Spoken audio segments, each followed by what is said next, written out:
Hello everyone, Andrew Kircher here from Port Huron Museums, and I'm actually in the museum today.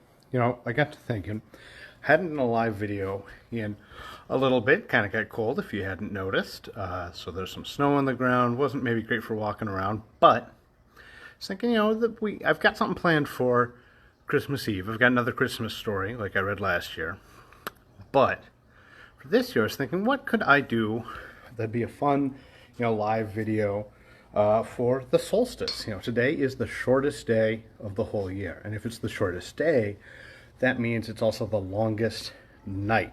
So I thought this would be a good opportunity to take a look at a little bit of lighting technology we have here in the museum. So I'm up on the second floor of the museum, looking down over the parking lot, listening to the kids down in Discovery City, which is open late, I'll let you know that. Between now and the end of the year, we're open 7 days a week, except for Christmas Eve and Christmas, New Year's Eve, New Year's Day.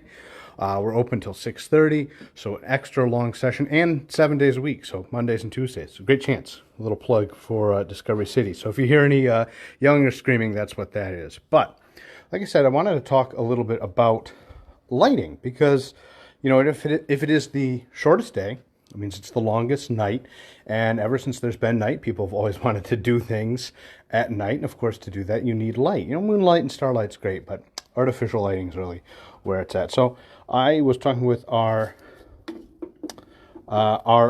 collections manager, Kayla. I had her go into some of our collections and pull just a couple of our lighting artifacts. So we've got a candlestick here. This one dates to about 1900. What is there to say? I mean, we've all used a candle, right? You've all blown one out on a birthday cake.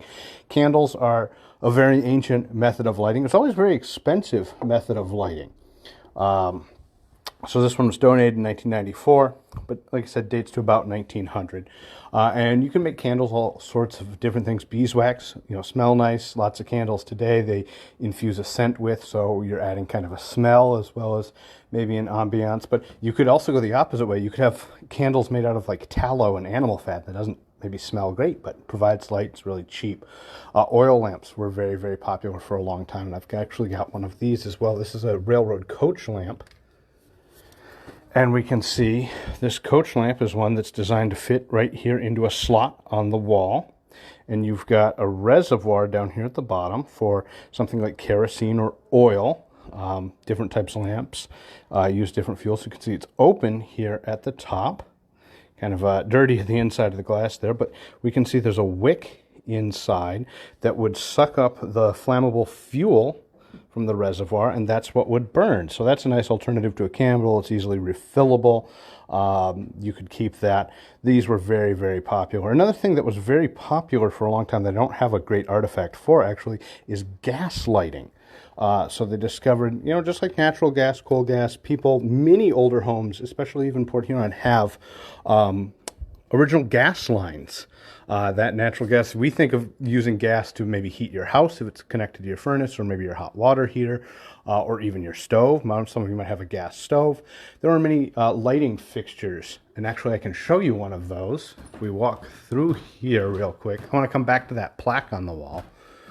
But we've actually got a great example of a gasolier right here. So this is actually a really cool lighting fixture that's hanging here. We've got one over here as well. You might not even think our lighting fixtures are historic, but this is a great example of one that is. And you notice, okay, we got the 4 hanging lights, but there are actually 4 pieces that are turned up. Highly decorated there, and they've got little keys on the bottom. These are just a little higher than I can reach, but you twist that key and you turn on gas and be able to light that gas. So a lot of these chandeliers originally would have been a little bit lower, or have a device where you could lower them to light them. And this is really from an interesting period in lighting history where people were hedging their bets, like, oh, is electric light going to be reliable and consistent? I'd also like gas lighting. So this is a neat piece just from the 1880s, kind of the decade when that happened. So it's a good mixture of electric and gas light. But of course, There's another lantern for you. But the other light I want to talk about is, of course, the electric light, because Port Huron's favorite son, Thomas Edison, obviously had a lot to do with this. Now, was he the only person to ever work on electric light? That's certainly not true. We like to say around here that he perfected the incandescent bulb. So we know that when you pass electricity through metal wires, the resistance can cause it to heat up and incandesce into light. And so you can get everything from, like, we've got a nice little emergency battery-powered lantern. Again, another one that would slide into a wall. This is actually something I think that came back into the collection from 1998, the Delta Electric Company of Marion, Indiana. But we're all very familiar with electric lights like this. You know, this is actually one that's burned out, so I'm not too worried about handling it here. I've got another example here of what you would have seen if you were buying an electric light in the 1880s. They kind of are standalone. So not only do we have Edison to thank for kind of perfecting, taking all of the elements together to make this bulb work, the vacuum sealing, the metal filament, the good glass, creating the vacuum inside, but you'd get something like this. This isn't maybe all that useful if you're not an electrician.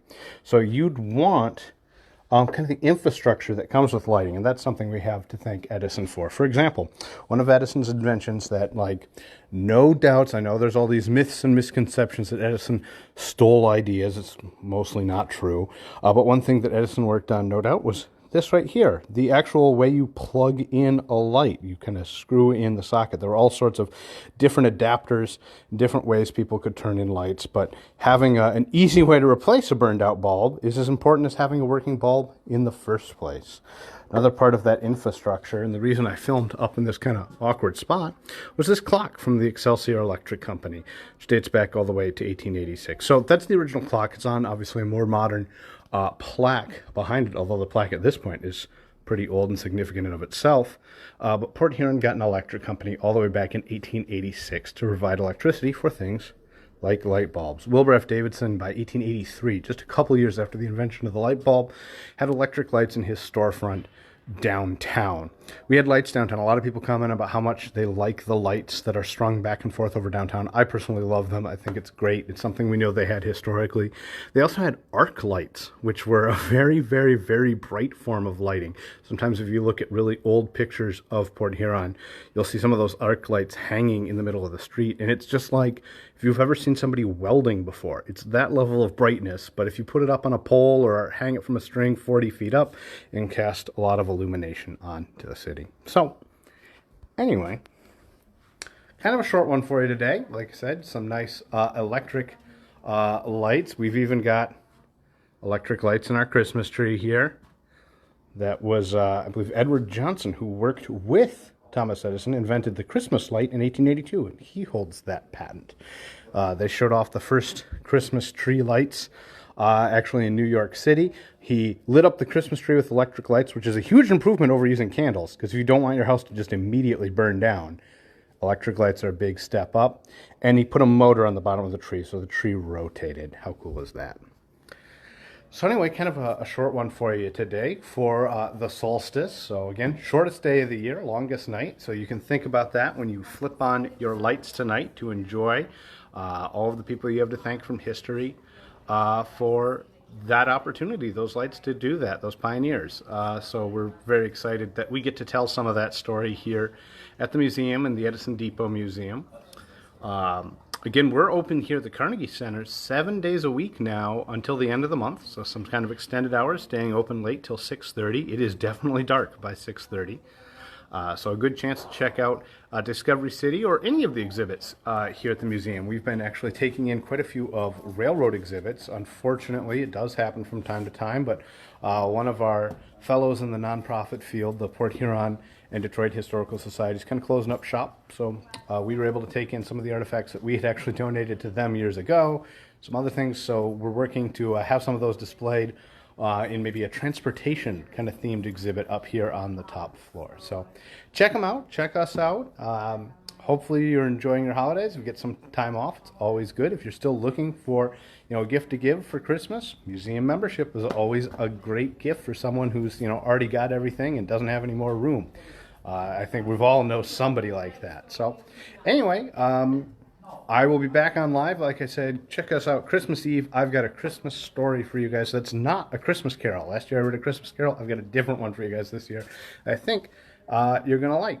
So until then, happy solstice, Merry Christmas if I don't hear from you or don't get to see you beforehand, a Happy New Year. We look forward to bringing you even more of Blue Water area history into the new year. Take care.